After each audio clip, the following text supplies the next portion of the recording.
Welcome to Mission Evolution Radio Show with Gwilda Wiyaka, bringing together today's leading experts to uncover ever-deepening spiritual truths and the latest scientific developments in support of the evolution of humankind. For more information on Mission Evolution Radio with Gwilda Wiyaka, visit www.missionevolution.org. And now, here's the host of Mission Evolution, Miss Gwilda Wiyaka. Welcome to Mission Evolution, where we share innovative thoughts with today's leading visionaries to guide us on our evolutionary path. I'm your host, Gwilda Wiyaka. Our guest this hour is Melanie Barnum, an internationally recognized psychic medium, hypnotist, and best-selling author. Through her work, Melanie empowers people to strengthen their intuition, heal old wounds, and connect with more deeply with their guidance. From helping individuals overcome fear and trauma to teaching practical tools for everyday spiritual awareness, Melanie Barnum has dedicated her career to showing us that intuitive abilities are not only real, but an essential part of our human evolution.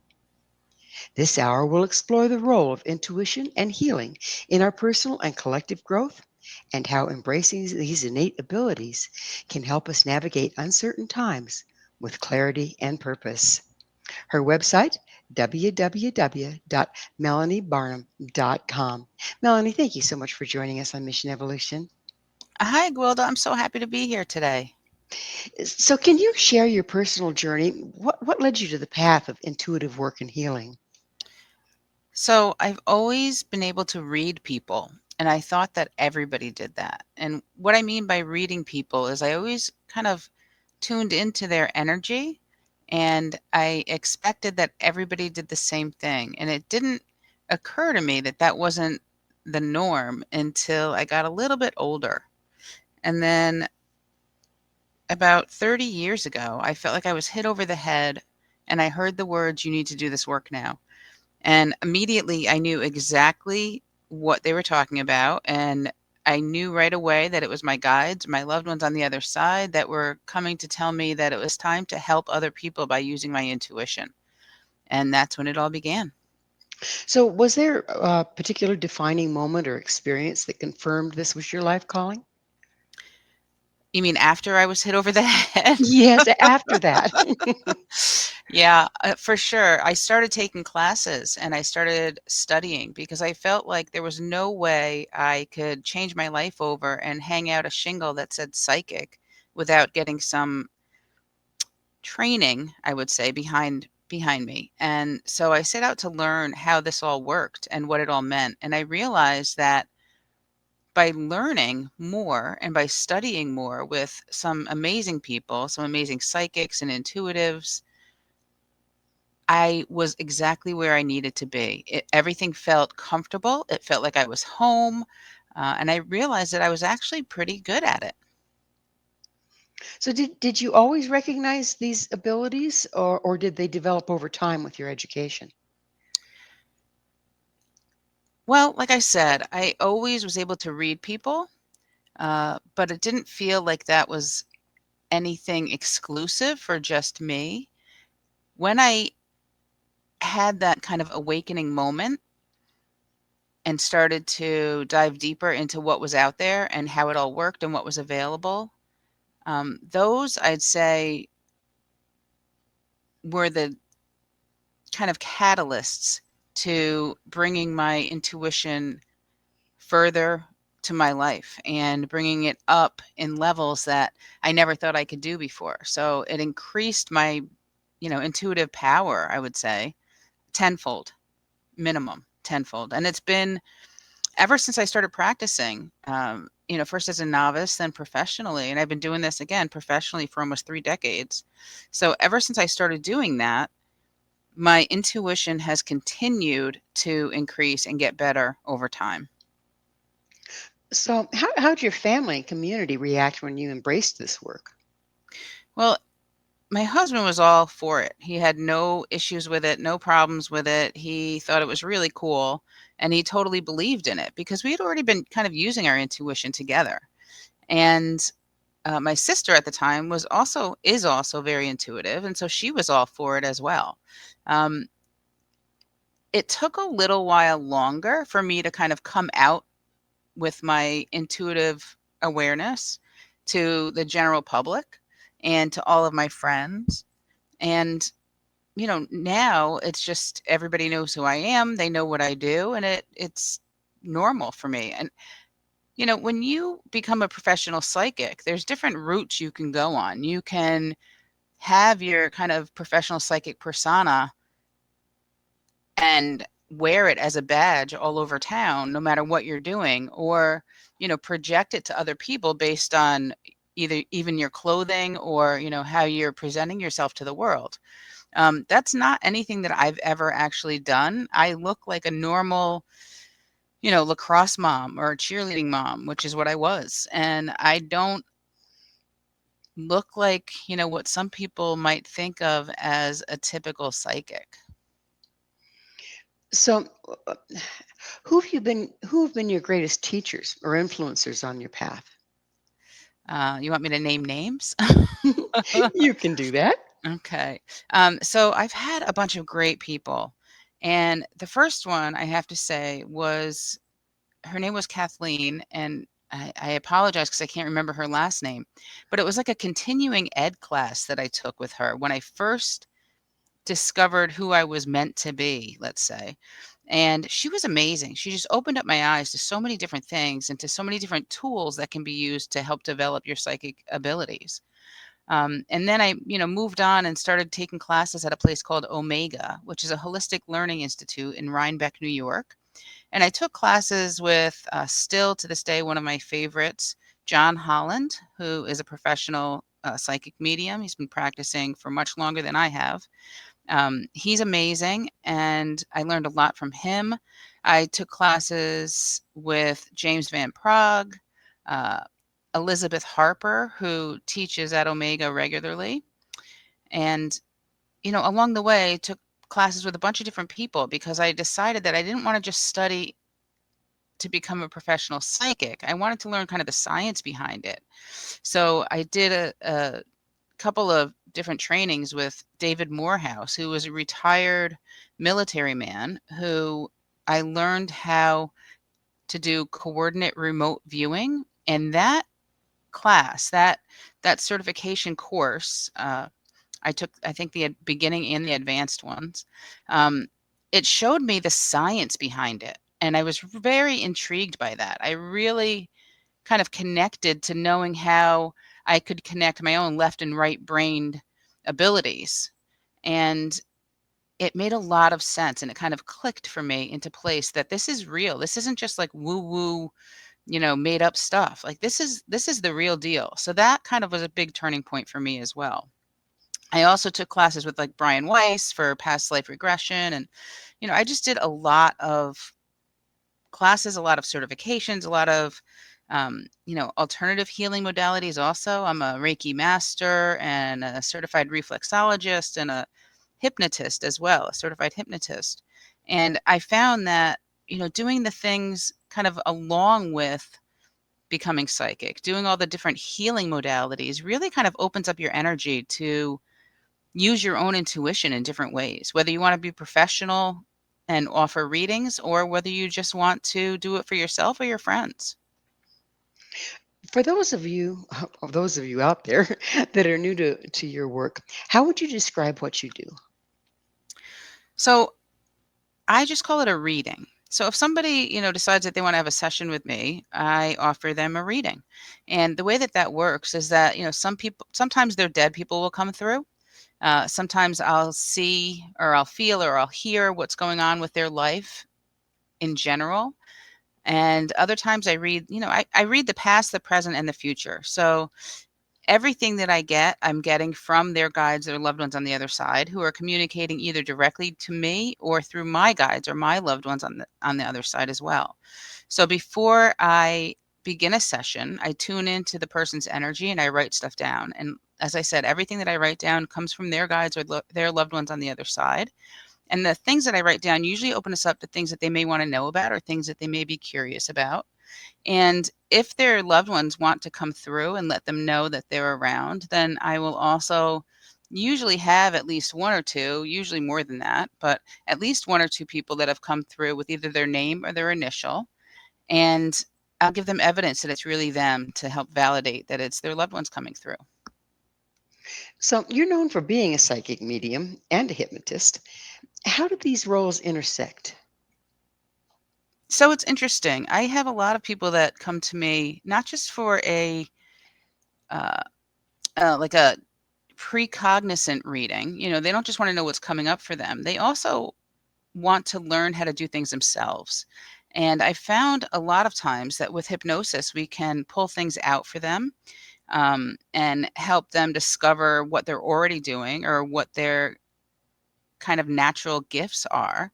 And hypnosis also helps people to overcome things that they've been dealing with their entire lives. So we can tune in and do past life regressions. I'm actually a certified past life regression hypnotist as well. So we can tune in and I guide them gently, but I let them discover who they were in past lives. And that also helps to discover who they are in this life and what possible intuitive abilities they have or intuitive gifts.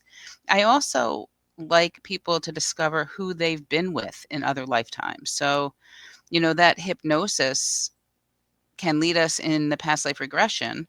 And then it can also connect us to ancestors that they may have on the other side that are trying to come through in a reading.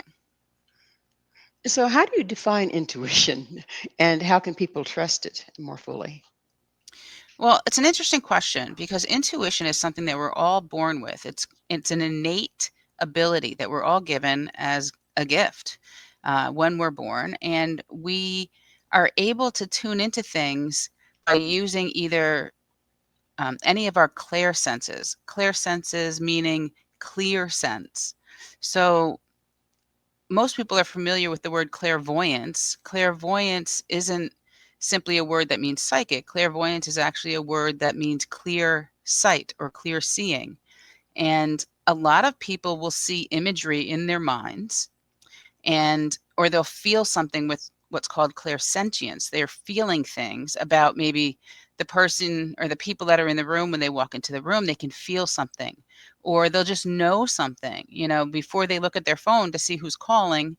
They know that it's their mom or their brother or their best friend or a bill collector. Like, they just know who it is. And that's your claircognizant abilities. So people use these senses all the time and don't even realize it. People also use senses to help them kind of discover who other people are or connect to other people better by using clear empathy, which is an empathic gift. We can feel other people. Well, it's time for us to take a station break. Melanie and I will return very shortly, so don't go away. This is Mission Evolution, missionevolution.org.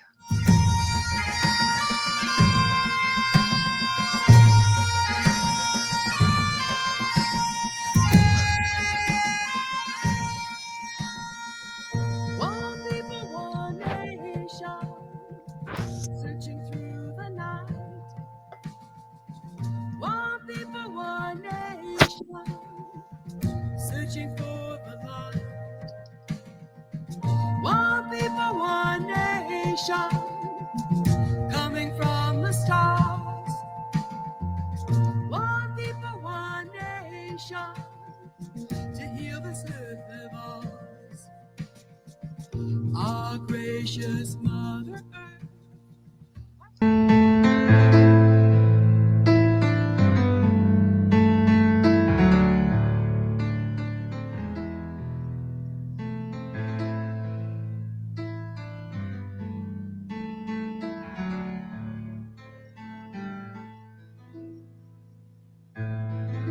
The end has come, the night has fallen. I have reached the end of days.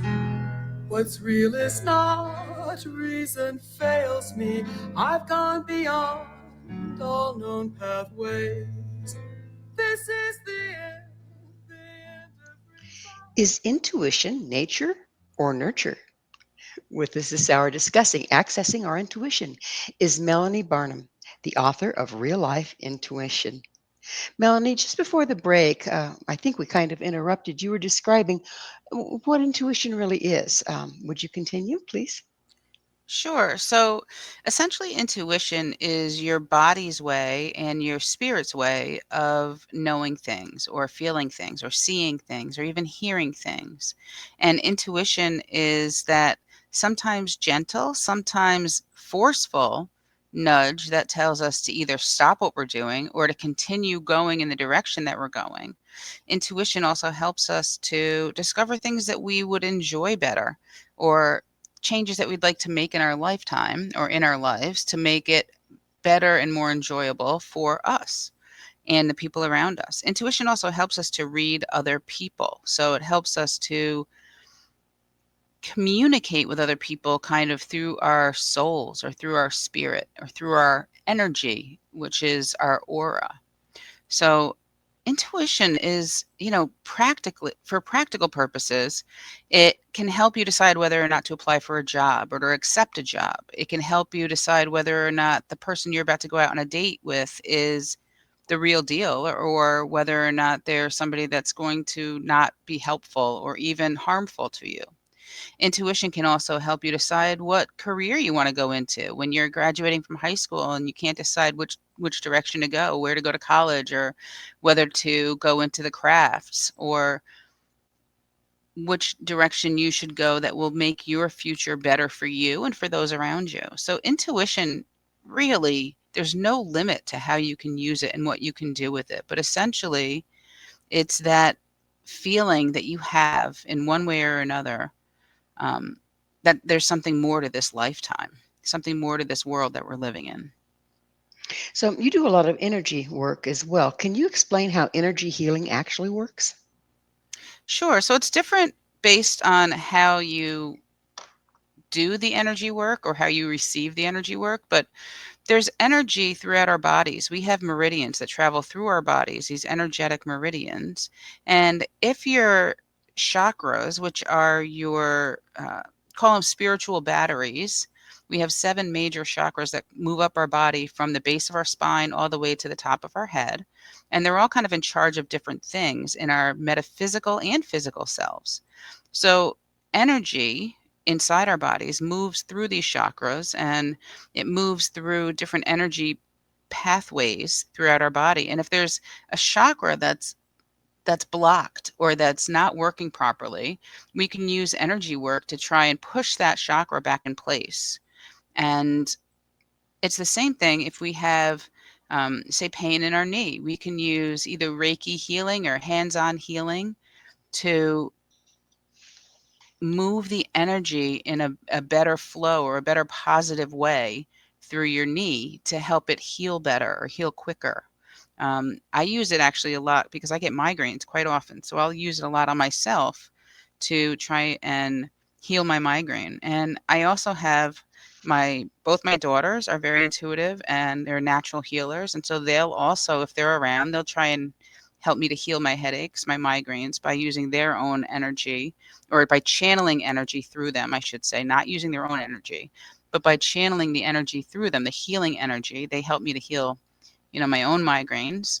My husband can also do it. So it's really about learning how to allow healing energy to come from the universe and go into your body, whether you're doing it yourself or you're having somebody else do it for you, facilitate the healing for you. It's about learning how to move that energy through your body so that it gets rid of any blocks, any blockages that are causing the energy to not move freely anymore. And it also helps to, as I was saying earlier, it helps to heal things that are in pain or heal things that are causing you grief. What role does intuition play in healing and intuitive practices? Well, it depends. If you are a healer and you're sending energy throughout somebody else's body, if you're also intuitive, which most healers are in some way, if you're also intuitive, then you can feel intuitively where you need to send that energy the most. So, an example that I've talked about a few times before, I think in different places, one of my first sessions when I was, or not sessions, but one of my first classes when I first was learning to kind of dive into the intuition part of it, I was reading somebody's body energetically. And I felt a huge kind of gap or a huge like crater of their energy going in around her jawline and her neck area.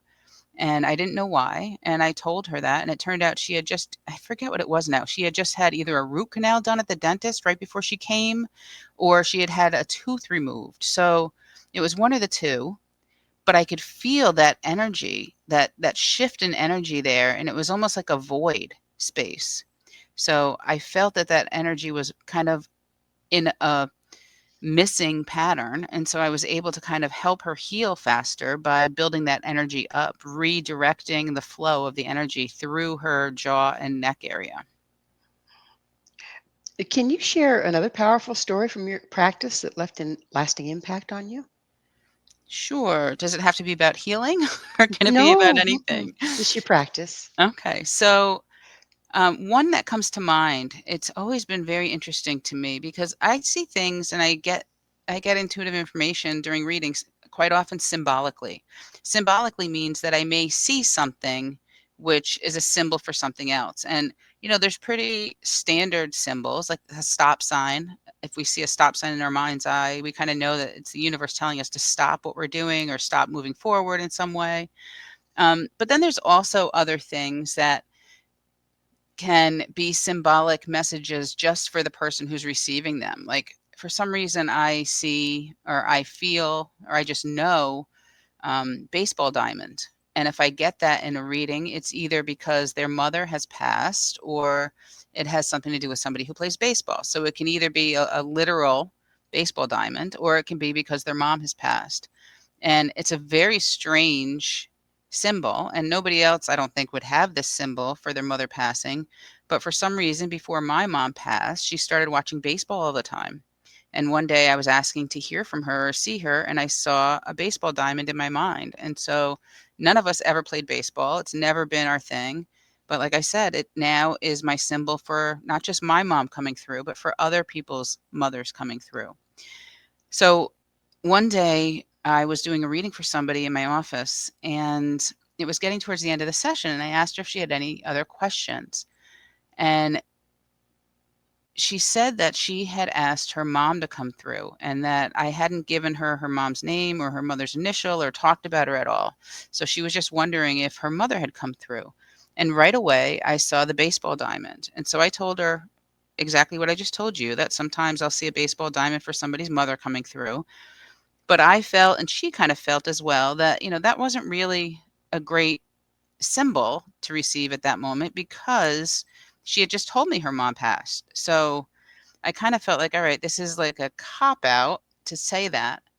So I said, well, let me see if I can get some more validation. And I tuned in again. And what I got was a little teeny frog. And I told her, I'm seeing like a little teeny frog. Or I'm sorry, it was a turtle. I'm seeing a little teeny turtle. And I don't know why I'm seeing this tiny turtle. I don't know whether it's because your mom was, hard on the outside, but soft and mushy on the inside, or whether there's literally something to do with turtles. And she started crying. And she immediately pulled out of her pocket a little teeny pewter turtle. And she told me that her mom had given it to her before she passed, and that she had told her mom when she came into to my office before the reading, she had asked her mom to talk about the turtle if she was going to come through. And so that to me was huge validation for her and for me that her mom was truly there. I can see how that would be. Yeah. Have you ever received a message or intuitive insight that surprised even you? Yes.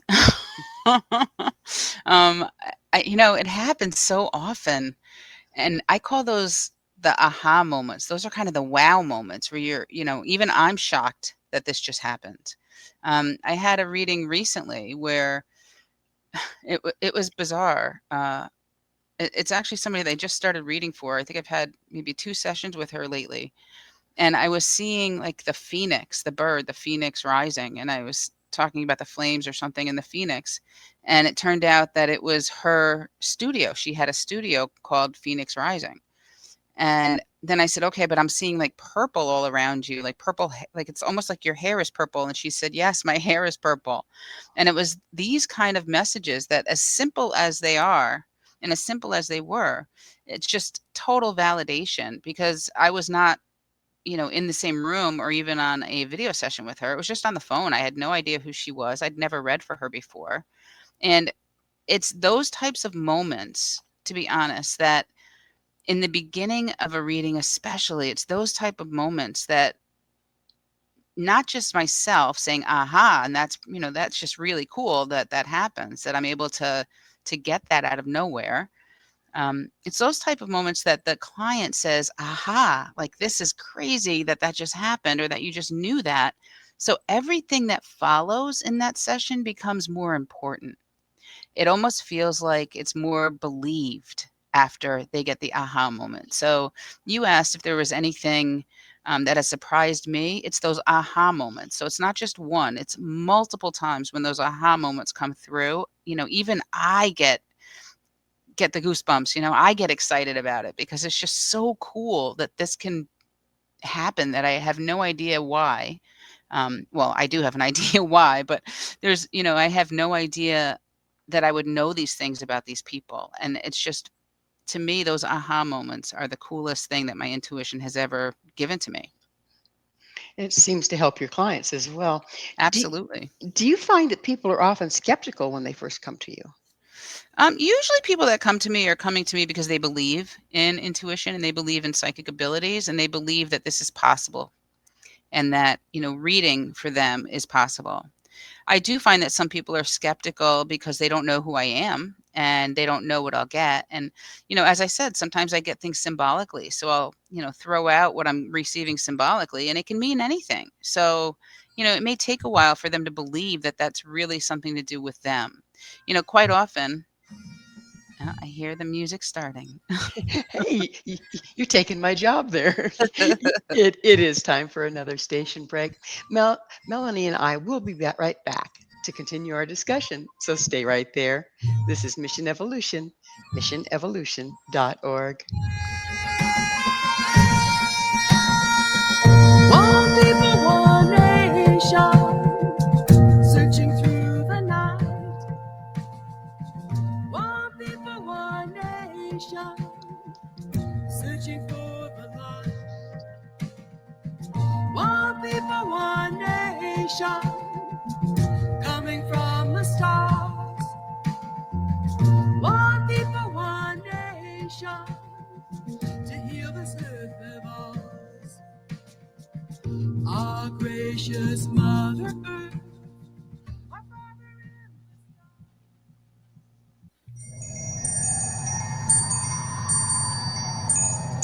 I've been broken, shattered, cast to the wind. I am scattered upon the wind.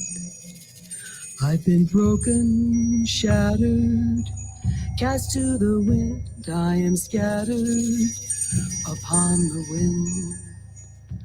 I've been broken, shattered, cast to the wind. I am scattered. Are you a skeptic? This is Mission Evolution, missionevolution.org. With us discussing psychic gifts is Melanie Barnum. Melanie, how do you handle skepticism while maintaining openness and respect? That's a very interesting question, because I am actually a skeptic by nature. So I believe that skepticism plays a huge role in psychic gifts or psychic abilities. I also believe that not everybody that puts their shingle out that says psychic is truly gifted. But I do think that, as a skeptic, I do enjoy having other skeptics come along for readings. But as I was saying earlier, it's usually people who are wanting to have a reading versus people who are skeptics that come to me or come through for me. So I think that skepticism plays a huge role in psychic abilities and in psychic readings. because I don't think that everything that happens is a paranormal or a metaphysical event. I definitely believe that there are logical beyond just the metaphysical, that there are logical reasons that things happen or that people may know things or pick up on things. So again, I think that skeptics help us to become better at what we do. So, have you worked with clients that were profoundly changed in one session? I actually have. Um, we were talking about skepticism, but I've worked with people who were skeptical. I did a past life regression with somebody who was a total skeptic and didn't believe in it at all. And intuitively, when she came in, we started off doing a little intuitive reading first, a psychic reading. And I knew that she was going to be skeptical. I knew that she was not a believer in psychic abilities and didn't think that it was real per se. So when we got into doing the past life regression, she was seeing herself in a space in England, and she described exactly the building and the fence around it and the gravesite next to it, and that it was an orphanage. And she gave me names, and I was writing everything down that she was saying as I was leading her through this past life regression. And she left there saying, this isn't real. I made this all up, and, you know, yada, yada, yada. And I said, well, do me a favor and just go check. Go look stuff up and see if you can find this orphanage. See if you can find this place in England, this town, this street name that she had given me, and the time frame that she had given me. See if you can find that online anywhere. And so before she even got home, she had gone out into the parking lot and started looking things up. And she discovered that every single thing that we had kind of pulled out for her past life regression was true. That there was an orphanage at this specific location, that it had shut down, and I forget the timing of it, but it had shut down, so it was not still there. It was gone for like 50 years. She found pictures of what it used to look like, and it was exactly what she had described. She had talked about names, and we were able to discover some of the names that were there. So it's things like that where people are able to prove to themselves that it is real. Those change lives. Those types of readings, and even just, regular psychic readings, not past life regressions, those change lives. Imagine going into a session and having somebody that you don't know, that you've never heard of, or that is, somebody that maybe was referred to you to talk to as a psychic, and they're able to come up with things that are going on in your life, or they're able to come up with things that are happening in your family, or that have happened in your family. And even more so, that they're able to come up with names or causes of death or connections to people that have passed on. There's no way for us to know a lot of these things. Sure, you can look things up on the internet, or you can try and, snoop things or spy things. It's not the way I work, and I know that professional psychics don't do that either. But there's some things that you're just not going to figure out. Those moments where I tell people about their morning, like what they just ate for breakfast, or what just happened to their pen, and these things have happened, or how many dogs they have, just all these things out of the blue that would not be on their social media or would not be on google.com. So I would not be able to look these things up. Those are kind of the cool things. Those are the things that change everybody, that change everybody's perspective about this. You've written several books. What inspired you to become an author? So my whole life, I have been an avid reader. And before my mom passed, her whole life, she'd always tell us, we all have at least one good book in us. And, you know, this is after she had passed, after I had started doing this work professionally. I had started writing down notes all the time. And I had started kind of verbalizing to myself what my book would be called. And I started thinking about it seriously. And I realized that I had to do it. I had to write my first book. And I knew what it was going to be about. I knew how it was going to come about. And then I actually tuned in to my own intuition, and I saw the spine of what my book would be. And that gave me the symbol on the spine to show me who I needed to submit my book to. And I was lucky because they accepted my proposal and picked it up and picked me up as an author immediately. And that is pretty much unheard of when you think about trying to get a book published. And so I knew I was meant to write this book. And one of the main reasons that I write self-help intuitive books is because I want people to know how they can do it themselves.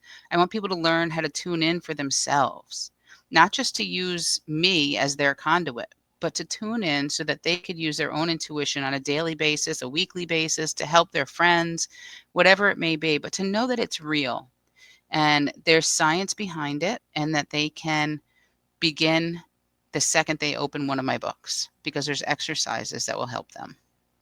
Speaking of exercises, can you share some practical exercises our listeners can use to strengthen their personal intuition? Sure. So I'm going to say something that is pretty common knowledge for most people, and that's meditate.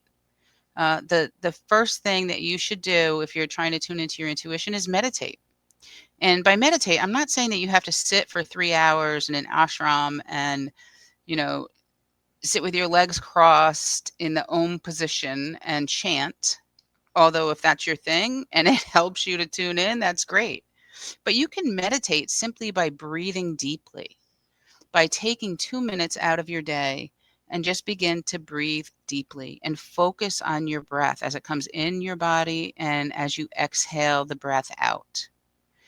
And by doing that, it helps you to ground yourself. It helps you to recharge and come back to center and being back in your bodies, because we do so much throughout the day that we kind of send our energy in every direction.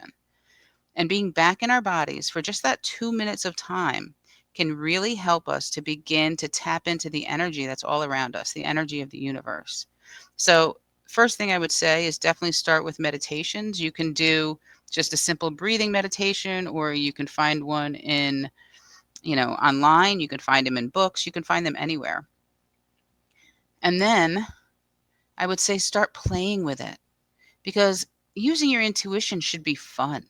It shouldn't be a chore. It shouldn't be something that you have to struggle to get yourself to wake up and do. It should be fun. So if you're not having fun, by playing with it, by playing with a friend, by seeing if, you can pick a number from 1 to 10 and seeing if your friend is able to intuit what number that is, and vice versa. By doing silly things like that, it really starts to strengthen your intuition, but also helps you to have fun with it. And now I'm going to give you a little secret. When I do those kinds of games, I'm not always the best at it. The 1 through 10 thing, like I'm not always the best at guessing the right numbers. It doesn't mean that I can't do it and that it doesn't happen, but I'm not always the best at intuiting the correct number. So if you're trying to kind of test yourself by doing these things, don't feel bad if it doesn't work right away. Take another course of action and do something different. Start studying with different exercises in the books or online that you can find. Another good exercise for you to do is to close your eyes and imagine that you have this window above your eyebrows in the center of your forehead. That's your third eye center. So just imagine that there's a window there, almost like a windshield, and imagine that you can use windshield wipers to clean that. And now, when you do this and you clean that third eye area, imagine that you can see things that are going on outside, or see things that are coming up for you when you go out later in the grocery store. So just start letting those images just show up in your mind's eye. And if you feel like it's just your imagination, that's fine. It's just practice. And oftentimes we need our imagination to help us discover what we're seeing, because otherwise it could just be a big blob of nothing if we can't focus on what our third eye is trying to show us, and it makes it much more difficult. So we need some form of imagination to see what we are able to tune into, or to see what the universe is trying to send us, what our intuition is trying to show us. So use that third eye center after you've cleaned it with your windshield wipers to look at what's outside without looking outside. And then when you open your eyes and you take a peek outside to try and validate what you saw, notice whether it's right. Did you see the right shapes? Did you see the right colors? Was there, something there that surprised you? Now, if you're in your own space, obviously you know what's normally outside, but maybe there's a bird, right next to the window, or maybe there's a chipmunk that went into the front yard. So all these things can be done individually, and they can be done with friends. So if you tried to do the visualization with a friend who is located somewhere else, you can try and visualize where they are, what the colors are around them, whether there's furniture next to them, whether there's any decorations, or what colors they may be wearing.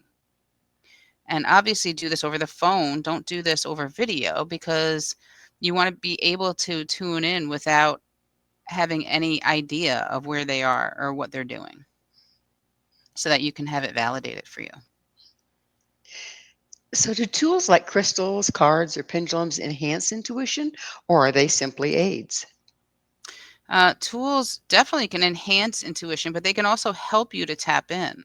So using cards, for example, either oracle cards like my own deck, or tarot cards. If you use cards, it can help you to open up to doing readings for yourself or for others. And it can also help you to learn how your intuition is working. So the more you use cards, the more it can aid your own intuition. And you may find that you have somebody pull a card, and before you even look at the card, you are already starting to get information about that person. Well, it's time for another station break. Please stay with us as Melanie and I continue to explore intuition and psychic mediumship. This is Mission Evolution, www.missionevolution.org. One people, one nation, searching through the night. One people, one nation, searching for the light. One people, one nation, coming from the stars. One people, one nation.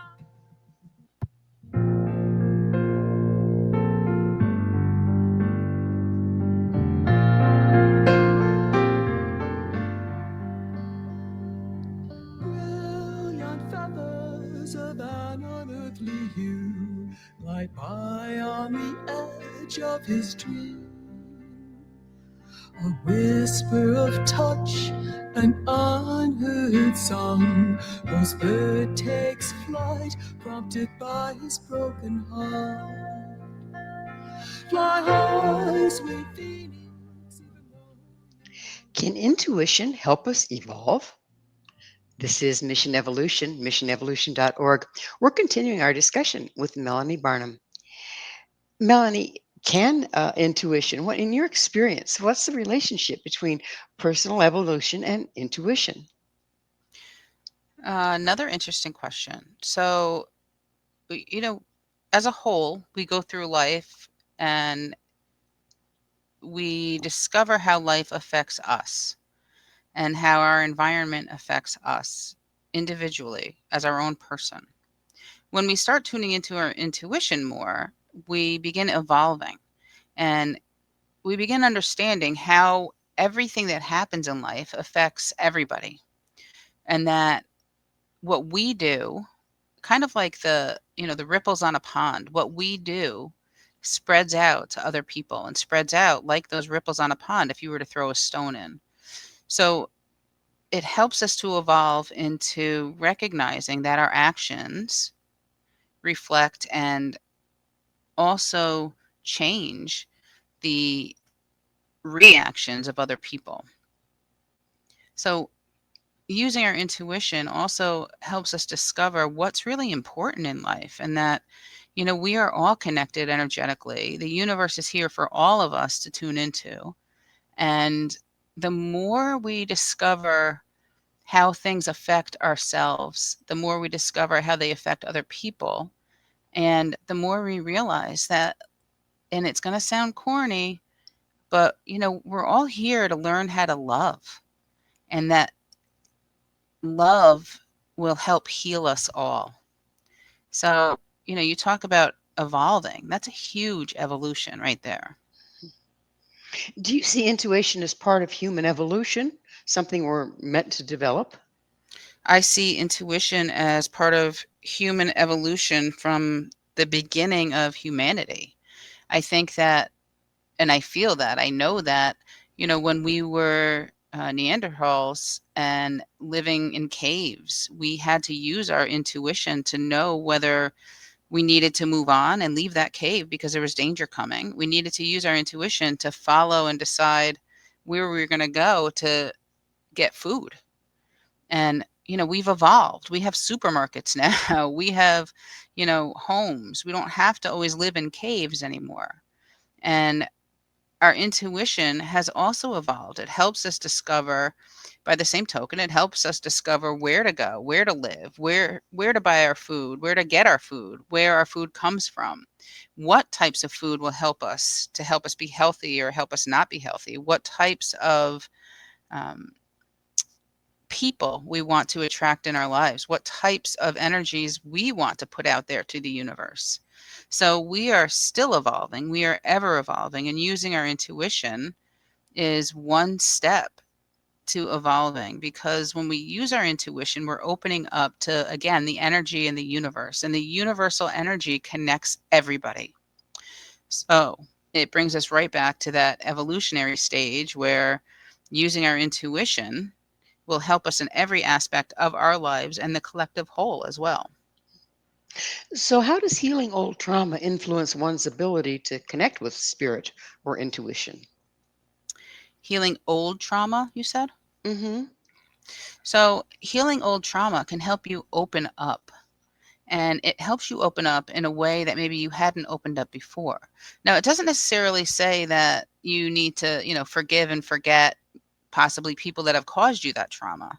But it does mean that it can help you to use your intuition to discover how you can move forward by letting it go, or how you can move forward with your own healing process. And using your intuition can also be the catalyst to help you discover what types of people you need to stay away from. So, if you were harmed by somebody in the past, and it was an old harm, it was an old healing that hasn't healed yet, using your intuition to discover what type of person that was, even if you didn't know them, it helps you to discover what type of person that was to help you discover who to stay away from in this lifetime. But healing of any kind adds to your ability to use your intuition. Opening up the possibilities in your own body, opening up the energetic flow better will always 100% help you to tune into your intuition more, because it's there, it's available. And the more that you're opening your energy up, the more that you receive intuitive guidance. So, what role does forgiveness play in spiritual growth and healing? You may have heard, like, staying angry at somebody only hurts you. It's not hurting somebody else. It's causing your energy to have a little deficit there, and it hurts you. It doesn't mean that you have to forgive them per se, but you have to forgive the energy of it so that you can move forward. Do you believe that everyone has the capacity to access psychic or intuitive abilities? 100%. As I said earlier, we all are born with a sense of intuition. It's only when it's shut down or when it's blocked, we're blocked from using it in our lives. That's the only reason we lose it. But yes, everybody is born with an intuitive sense. Not everybody is going to develop it further. Not everyone is going to want to develop it further to become, say, a professional psychic or uh, a professional medium. But everybody is born with a natural intuitive awareness or a natural intuitive gift that they can tap into. Or, as I said, oftentimes it's shut down when we're younger. People tell us that it's not real, that what we're seeing or hearing or feeling is not real. And so we shut it down and stuff it away. But it may come out later in life and we discover that, yeah, we're pretty good at using our intuition and we're going to start doing that again. So, how you talked about the exercises to play with it and start to develop our intuition, but how can people integrate intuitive practice into their everyday lives? You go to the grocery store to buy groceries and you ignore your intuition when it's saying, get bread, get bread, get bread.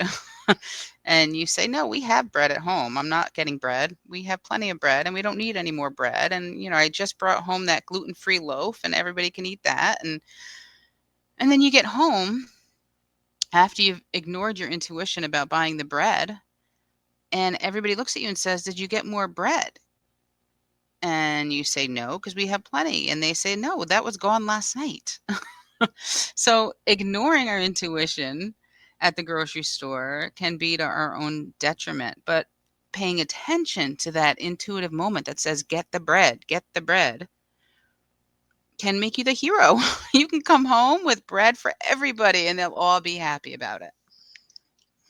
What do you say to people who fear what they might find if they open up psychically? It's up to you. It's, nobody can make you use your intuition. Nobody can make you aware that you're already using it. But if people are fearful about it, I won't force them into using their intuition. But if they're there with me having a reading because they want to tune into their intuition more, or they want to discover how their intuition works with them, then I say, first, do a protection meditation so that you're only allowing in positive energy. You want to protect yourself regardless. So people that are fearful, when you give them this opportunity to protect their energy and to protect what comes through or who's able to connect, because usually people are fearful because they're afraid they're going to connect to someone or something that's not positive or that's negative, and it's not a good space for them to be. So in order to allow them or help them to move past that, we do a protective exercise. And the protection exercise kind of works like a screen where you let only positive meaning things to come in. So it keeps out like all those bugs, those negative things that you don't want to come in. And when I say only positive meaning things, what I mean by that is, guides, your own intuitive self, your deceased loved ones on the other side. These are all energies that have positive direction for us. Now, it doesn't mean that they're going to tell you, yes, you're going to be a millionaire tomorrow. That's not what I mean by positive, but they're there to help us. They're going to give us true and real feedback or direction or guidance that we can use. So keeping the unwanted or negative entities out is a good way to help somebody who is fearful about tuning in. So training them to create space that feels anything that isn't going to be in their best interest. Is that what you're talking about? 100%. Okay. So where do you see the future of intuitive work and energy healing heading? I think it's exploding.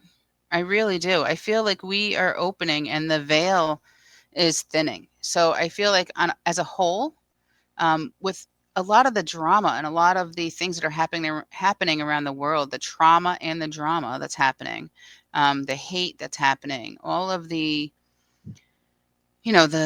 the things that are going on, it's helping us to tune into our intuition more. It's helping us to open up more because we all want something to believe in.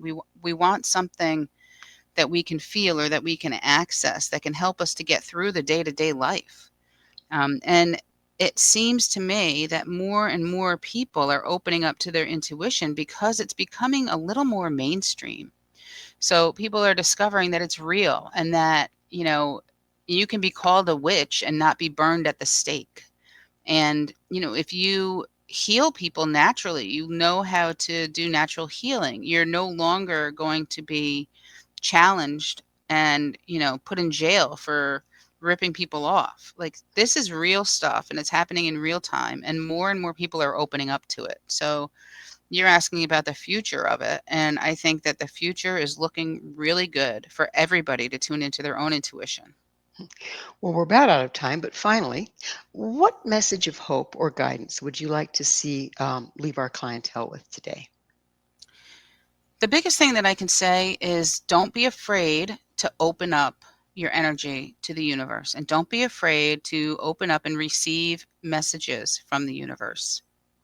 Don't be afraid, as you were saying before, don't be afraid to use your intuition for the betterment of yourself, your friends, your family, and mankind in general.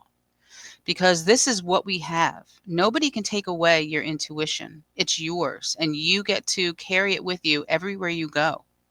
So use your intuition, because the more you use it, the more it will be accessible for you, and the more messages or the more guidance you will receive.